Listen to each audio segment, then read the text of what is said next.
орманда болған оқиға еді. Ашық алаңқайда кіп-кішкентай ескі үйшік тұрған. Бірде оны қасынан жүгіріп өтіп бара жатқан тышқан көреді. Тышқан тоқтап: "Сүп-сүйкімді кіп-кішкентай, бұл үйшікте кім бар?" деп сұрайды. Ешкім жауап қайтармайды. Тышқан бос үйшікке кіріп, осында тұрып жатады.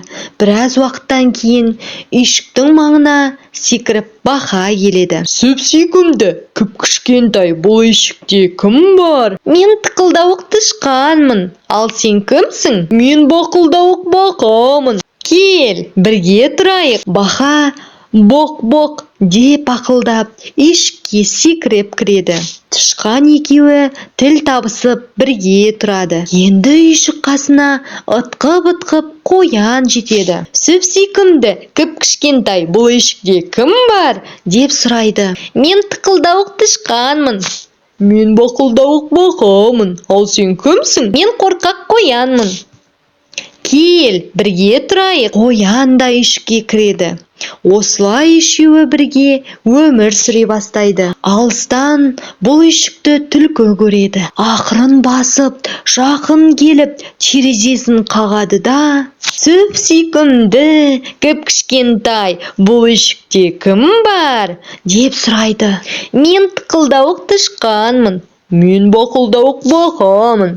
"Мен қорқақ қоянмын. Ал сен кімсің?" "Мен қу түлкімін." "Кел, бірге тұрайық." Үйшіктен түлкіге де орын табылады. Достар енді төртеу болады. Үйшікке тілі салақтап, айналасына алақ-жұлақ қарап, қасқыр жетеді. Ол есікті қағып, қырылдаған даусымен: "Сүп-сүйкімді кіп-кішкентай, бұл үйшікте кім бар?" деп сұрайды. "Мен тықылдауық тышқанмын." "Мен бақылдауық бақамын." "Мен қорқақ қоянмын."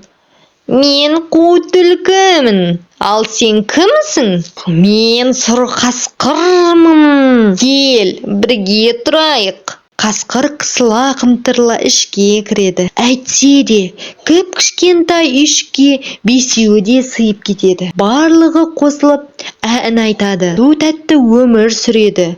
Бір күні жидек теріп жүрген аю үйшік тұрғындарының салған әнін естиді. Ол үйшікке жақын келіп, бар даусымен: "Сүп-сүйкімді кіп-кішкентай, бұл үйшікте кім бар?" деп ақырады. "Мен тықылдауық тышқанмын." "Мен бақылдауық бақамын." "Мен қорқақ қоянмын." "Мен қу түлкімін." "Ал мен болсам сұр қасқырмын." "Ал сен кімсің?" "Мен қорбанбай аюмын." "Кел, бірге тұрайық." Аю ары-бері тырбыңдап үйшікке кірмекші болады. Бірақ оның басы енгенімен денесі сыймайды. Амалы таусылған аю: "Ендеше мен үйшіктің шатырына шығып тұрайын" дейді.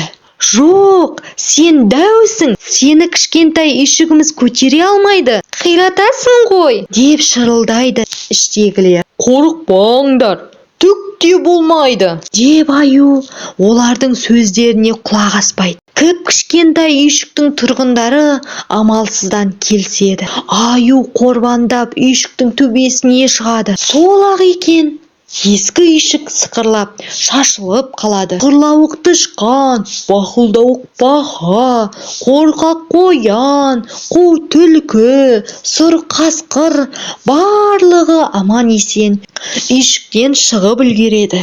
Аюға олар ренжімейді. Қайта барлығы бірігіп, бөренелерді тасып, тақтайларды сүргілеп, жаңа үйшік тұрғызуға кірісіп кетеді. Осылайша достар, өздеріне әп-әдемі жаңа үйшік соғып алыпты.